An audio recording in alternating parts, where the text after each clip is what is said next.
प्यारे बच्चों,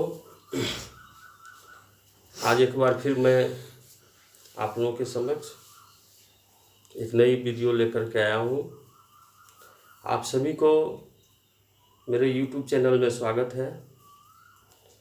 आज मैं क्लास 10th का chapter 1 chemical reaction and equation के बचे हुए टॉपिक्स पर चर्चा करेंगे।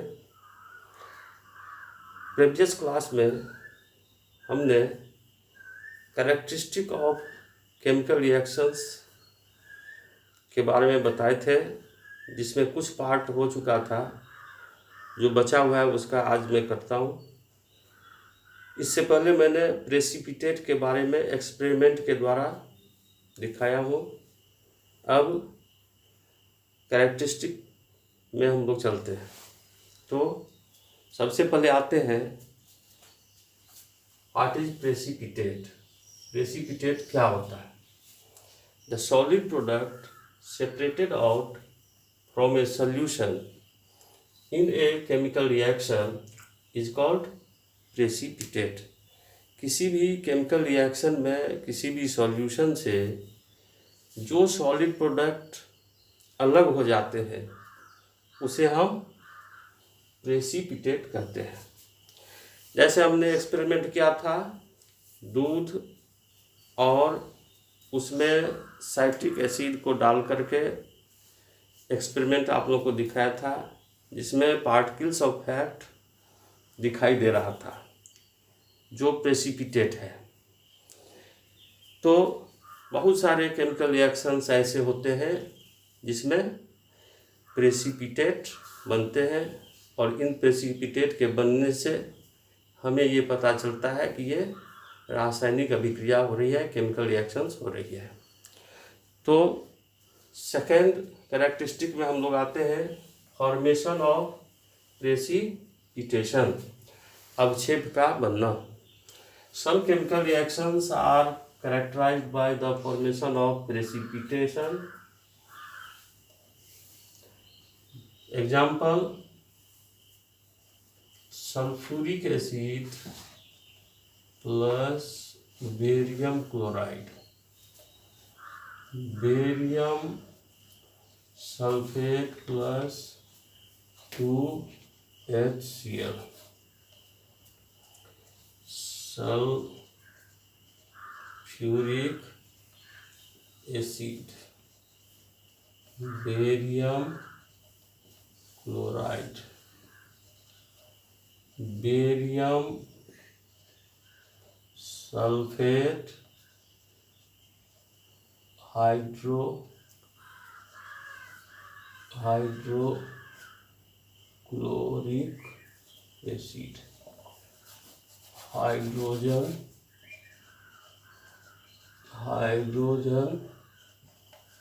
क्लोराइड। ध्यान दीजिए, जब बेरियम क्लोराइड और सल्फ्यूरिक एसिड की रिएक्शन होती है तो बेरियम सल्फेट और HCl बनता है। यहाँ बेरियम सल्फेट का white precipitate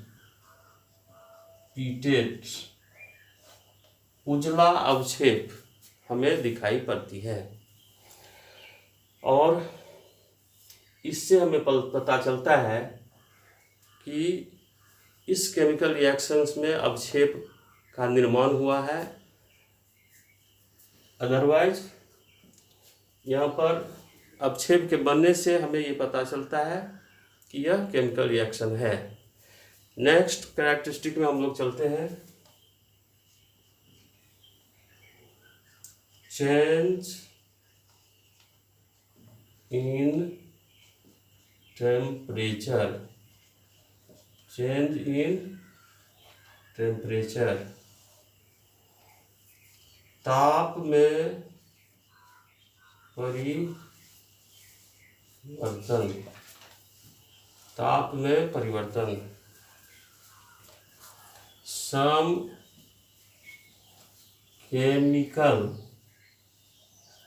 reactions are characterized by the change in temperature.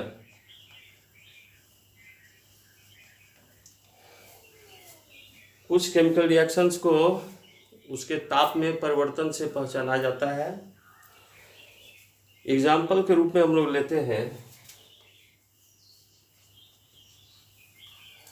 Calcium oxide plus water, calcium hydroxide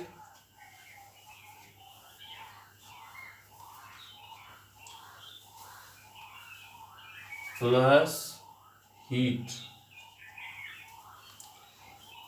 ये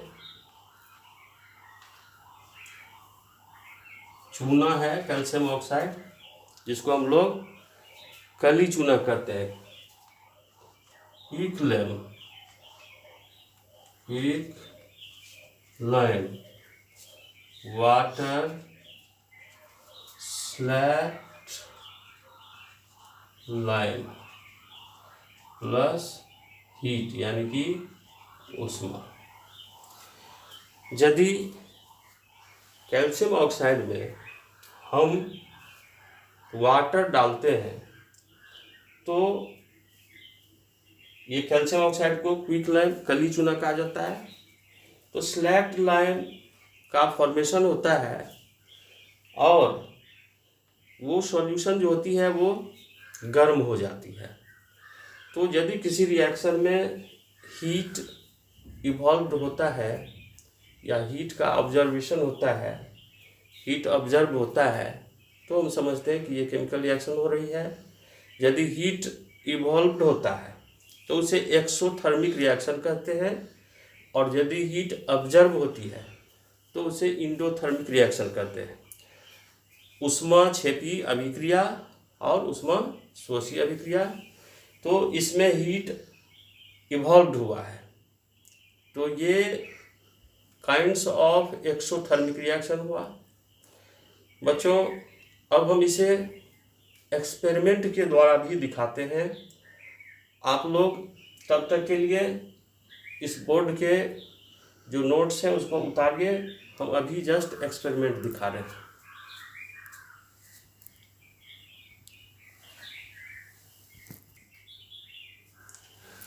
तो एक्सपेरिमेंट में यहाँ हम एक ग्लास टम्बलर लिए हैं। ये इसमें कैल्शियम ऑक्साइड रखा हुआ है, जिसे हम CaO कहते हैं, क्विक लाइन। हिंदी में इसे कली चूना कहा जाता है। और ये मेरा वाटर है। जब हम इसमें वाटर डालते हैं, आप लोग देखते होंगे कि इसमें धुआं निकल रही है, हीट इवॉल्व हो रही है, बहुत अधिक मात्रा में धुआं निकल रही है, बहुत अधिक मात्रा में धुआं निकल रही है और हीट इवॉल्व हो रही है। साथ ही साथ कुछ बुलबुले भी निकल रहे हैं। इसके अलावे कुछ बुलबुले भी, बबल्स भी निकल रहे हैं। यदि हम इस सॉल्यूशन को अपनी उंगली से टच करते हैं, यदि हम इस सॉल्यूशन को अपने उंगली से टच करते हैं तो ये बहुत हॉट हो जाती है, गर्म हो जाती है। इस एक्सपेरिमेंट के द्वारा हम लोग यह देख रहे हैं कि इस रिएक्शन में क्या हो रही है, हीट इवॉल्व हो रही है, ऊष्मा निकल रही है। और यह किस रिएक्शन का एग्जाम्पल है, एक्सोथर्मिक रिएक्शन का एग्जाम्पल है, जिसे हम लोग हिंदी में ऊष्माक्षेपी अभिक्रिया कहते हैं। तो ये एक्सपेरिमेंट आप लोग अच्छी तरह समझ गए होंगे। हमने एक बार फिर हम दिखा देते हैं आप लोग को। यहाँ हम क्या लिए हैं, ये ग्लास है, ये CaO calcium oxide, that means quick lime है। इसका रिएक्शन हम लोगों ने वाटर से करवाया है। तो जब इससे वाटर से हमने रिएक्शन करवाया तो एट टाइम हम लोगों ने देखा कि धुएं जैसे निकल रही है और इसकी जो वाटर है वो बहुत ही हीट हो जाती है, गर्म हो जाती है, जिससे हमें ये पता चलता है कि इस रिएक्शन में हीट इवॉल्व हुई है, यानी कि टेम्परेचर में परिवर्तन हुआ है, चेंज इन टेम्परेचर। और टेम्परेचर में परिवर्तन होने से हमें पता चलता है कि यह केमिकल रिएक्शन हो रही है। Thank you. अब हम लोग नेक्स्ट कैरेक्टरिस्टिक पर आएंगे। नेक्स्ट कैरेक्टरिस्टिक के लिए अब हम लोग फिर देखते हैं।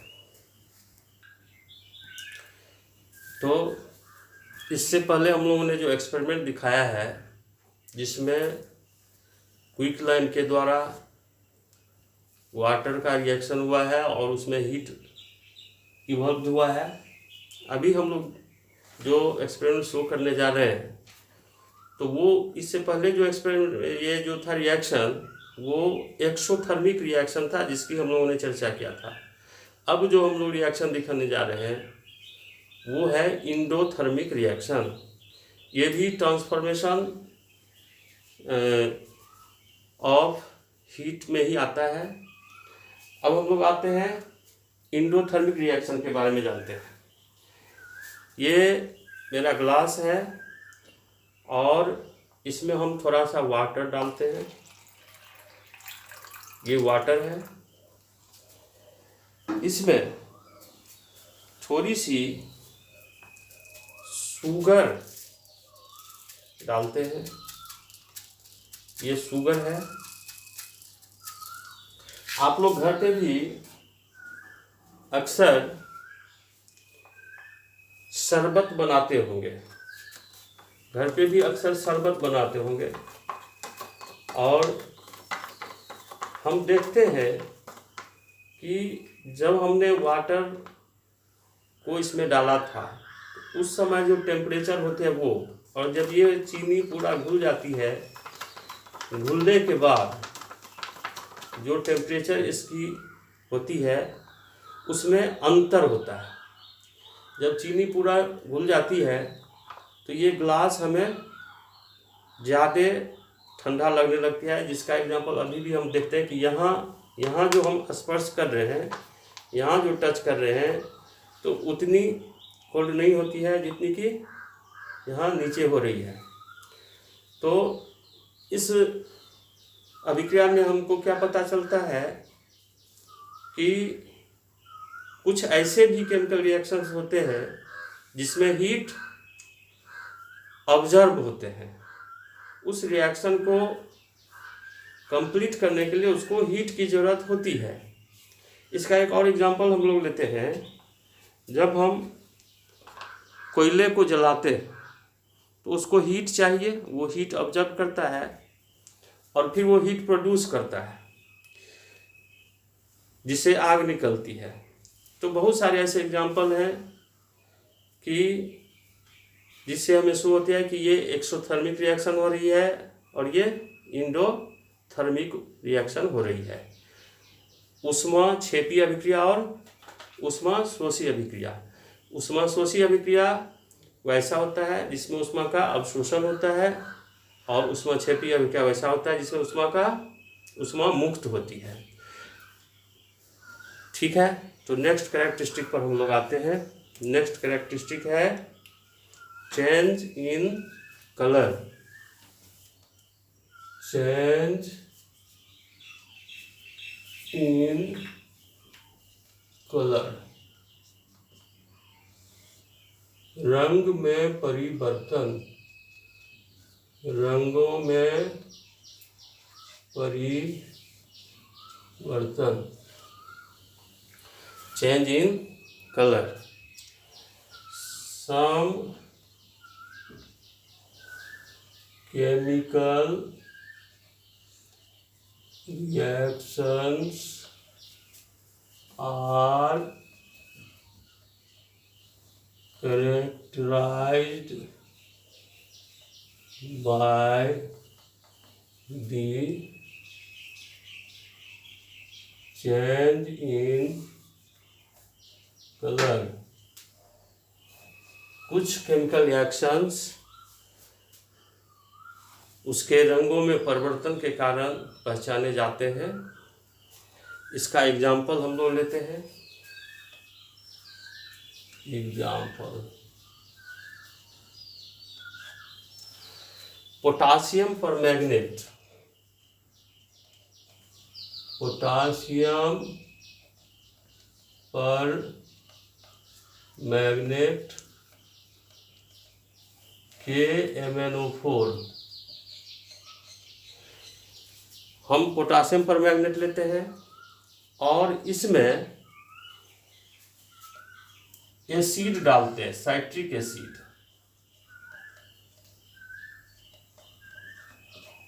जैसे लेमन जूस डालते हैं।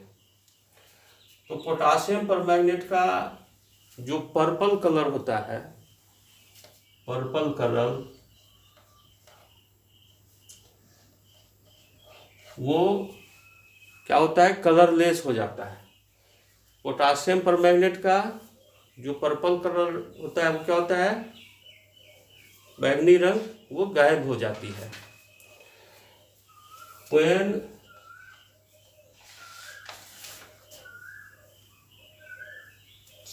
citric acid and potassium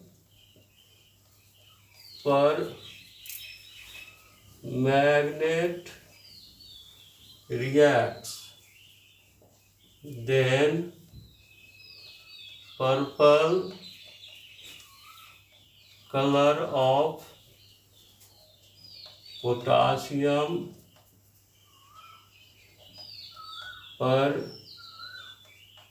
permanganate becomes colorless। इसका एक और एग्जांपल है, पोटासियम डाइक्रोमेट।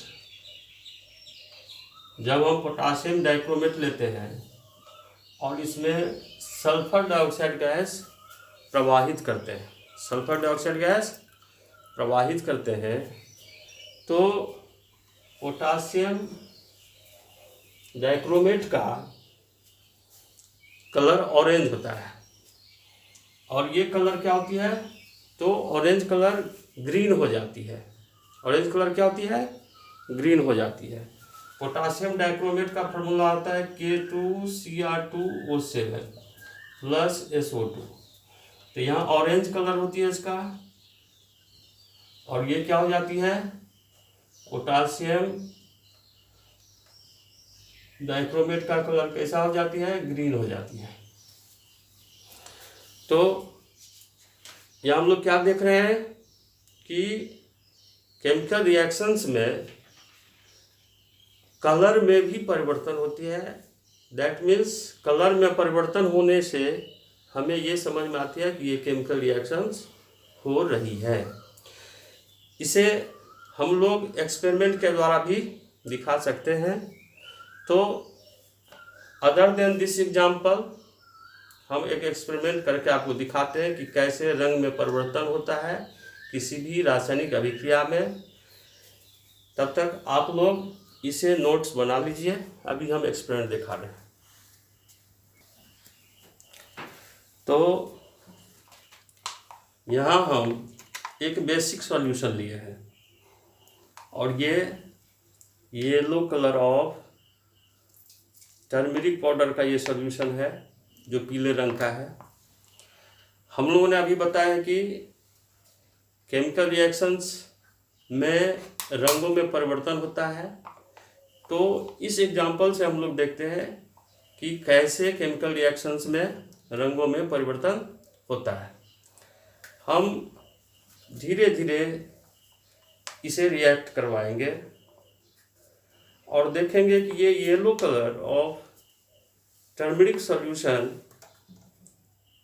100% रेड हो जाएगा ब्लड की तरह। इसे हम ध्यान से देखते हैं।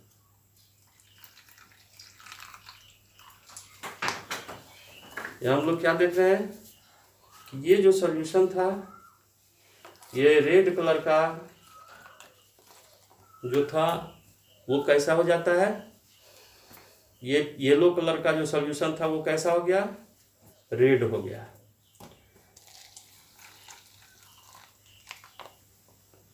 तो इस एक्सपेरिमेंट से हम क्या समझते हैं, इस एक्सपेरिमेंट से हमें यह जानकारी मिलती है कि रासायनिक अभिक्रिया में रंग में परिवर्तन होता है, अर्थात जिस अभिक्रिया में रंगों में परिवर्तन होती है वह रासायनिक अभिक्रिया होती है। अब यदि हम चाहें तो इसे कलरलेस भी कर सकते हैं, कलरलेस भी कर सकते हैं। यदि हम इसमें साइट्रिक एसिड डालें तो यह फिर क्या होगा, तो फिर दूसरे कलर का हो जाएगा, कलरलेस हो जाएगा। यहाँ देखिए आप लोग स्पष्ट देख लिए कि ये रेड कलर जो था वो गायब हो गया। ये रेड कलर कैसा हो गया, 100% वाइट हो गया, क्योंकि थोड़ी सी यहाँ क्वांटिटी थी साइट्रिक एसिड की, जिसके कारण ये पूरी तरह नहीं तो 100% ये वाइट हो जाता है। यहाँ हम लोगों ने क्या देखा कि इससे पहले yellow colour is change into red colour, अभी हम लोगों ने क्या देखा, red colour is change into white colour. So इस एक्सपेरिमेंट से हमें यह समझ में आती है कि during the chemical reactions change in colour. अब एक कैरेक्टरिस्टिक बच गया है, जिसे हम नेक्स्ट क्लास में आप लोगों को एक्सपेरिमेंट के द्वारा शो करेंगे। तब तक के लिए थैंक यू सो मच।